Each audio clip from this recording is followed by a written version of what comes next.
আমার RPM কমে না, এই কম তো দেখো। খোদাই বিধান দুঃখ বেদনা ভুলবে, অসময়ের ধোপানলে বলিস না ধুকে ধুকে, আয় তোরা দিকে দিকে ছোটে। এদিকে মাহফিল কবে থেকে আর আসেনি, মাহফিল হয় কেন?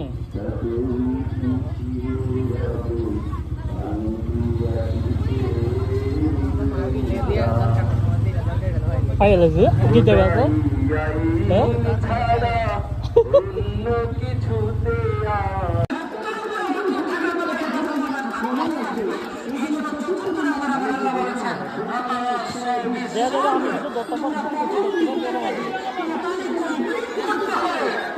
চতুর্থটা অর্থাৎ ধৈর্য ধারণ করাটাকে অবলম্বন করতে হবে।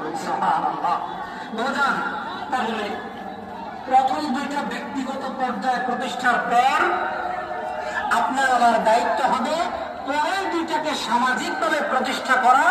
আমরা যদি পারি রাষ্ট্রীয় পর্যায় পর্যন্ত প্রতিষ্ঠা করতে পারি।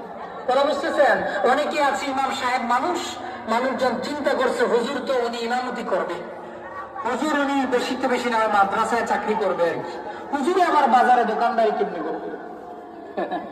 বুঝেন নাই?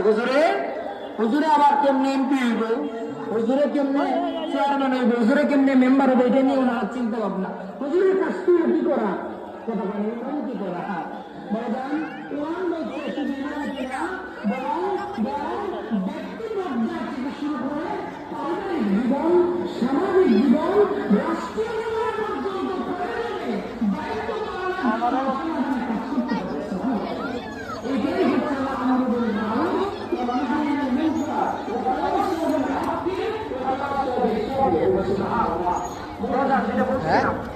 আমি তো আমরা হকের ব্যাপারে প্রতিষ্ঠার জন্য, হকের ব্যাপারে আবেগ দেওয়ার জন্য আমাকে অবশ্যই দায়িত্বশীল হতে হবে। কথা বল, কি হতে হবে? দায়িত্বশীল হতে হবে। যদি না হয় আমরা